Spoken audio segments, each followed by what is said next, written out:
Bonjour à tous. L'ouverture de la 38e rencontre internationale pour la paix à Paris, le prochain voyage du pape au Luxembourg et en Belgique et le trésor de la cathédrale de Chartres à nouveau exposé. C'est aujourd'hui dans SIC, la sélection de l'info catholique.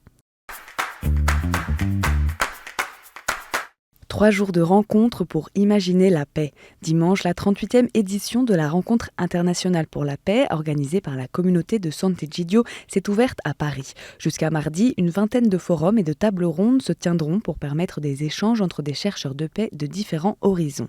À cette occasion, une messe pour la paix a été célébrée dimanche matin par Monseigneur Ulrich en l'église Saint-Sulpice.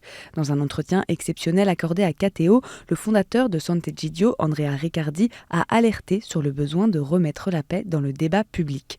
Lors de l'assemblée inaugurale au Palais des Congrès de Paris, Valérie Régnier, responsable France de Sant'Egidio, a également invité à imaginer un monde où la paix redevient une parole centrale.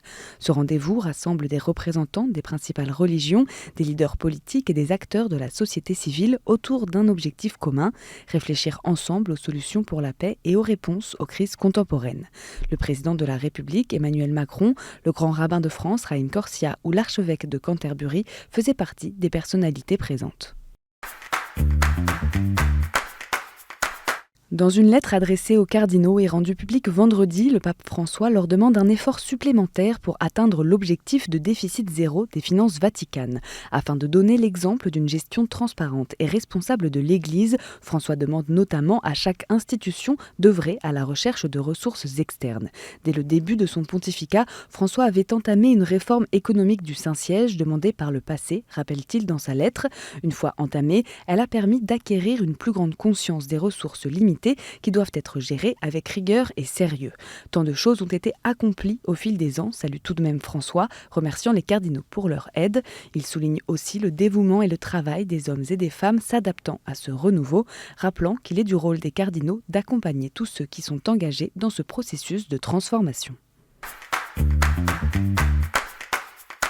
Cette semaine, François devrait visiter le Luxembourg et la Belgique pour son 46e voyage apostolique. Jeudi, il est attendu au Luxembourg. Après une matinée dédiée à des rendez-vous avec les autorités civiles, François devrait rencontrer la communauté catholique dans la cathédrale Notre-Dame de Luxembourg. Un spectacle sur la vie de Saint François d'Assise lui sera présenté, préparé par des jeunes luxembourgeois. Puis du vendredi au dimanche, ce sera au tour de la Belgique d'accueillir le Saint-Père à l'occasion des 600 ans des universités catholiques de Louvain et de Leuven. Sont prévues des rencontres avec des étudiants et professeurs, ainsi qu'avec les évêques et acteurs pastoraux belges. François devrait aussi s'entretenir en privé avec des victimes d'abus sexuels. Enfin, il présidera une messe au stade Roi-Baudouin de Bruxelles, à laquelle plus de 35 000 personnes participeront. La célébration sera marquée par la béatification de sœur Anne de Jésus, religieuse carmélite du XVIe siècle, qui fonda de nombreux monastères en Europe et finit sa vie en Belgique.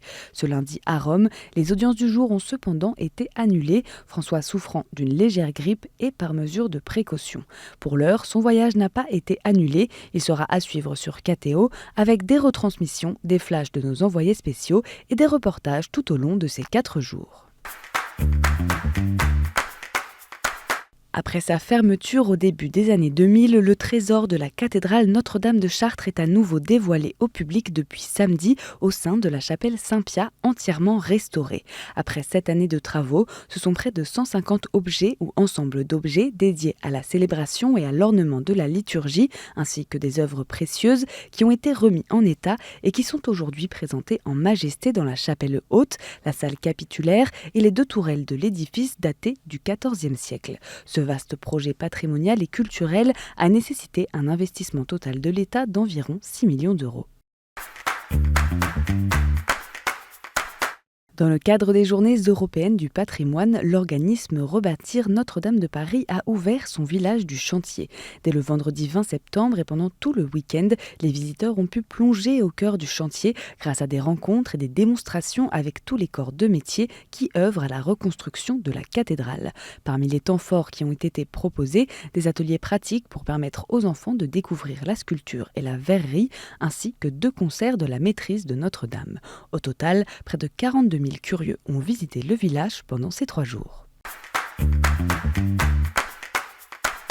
Et en bref, le Cercle du Silence s'est recueilli dimanche après-midi à Ouistreham en mémoire des migrants qui ont péri dans la Manche cette année. Un temps de réflexion et de prière a été organisé, puis des roses ont été jetées à la mer.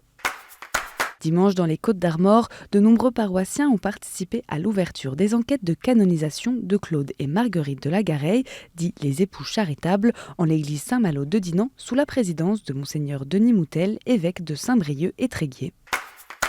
Après 3 ans d'absence, l'archange Gabriel est de retour à Lille. Habituellement perché au sommet de la cathédrale Notre-Dame de la Treille, la statue entièrement restaurée s'est installée exceptionnellement au sein de la cathédrale. Symbole de paix et d'espérance, l'archange Gabriel retrouvera sa place dans un mois. Les congrémissions ont déjà commencé dans certaines paroisses. Dans le diocèse de Nantes, les paroisses de Saint-Pierre-sur-Loire et Saint-Martin du Val-d'Erdre ont animé samedi leur congrémission locale avec cette question: comment proposer l'évangile à la société actuelle?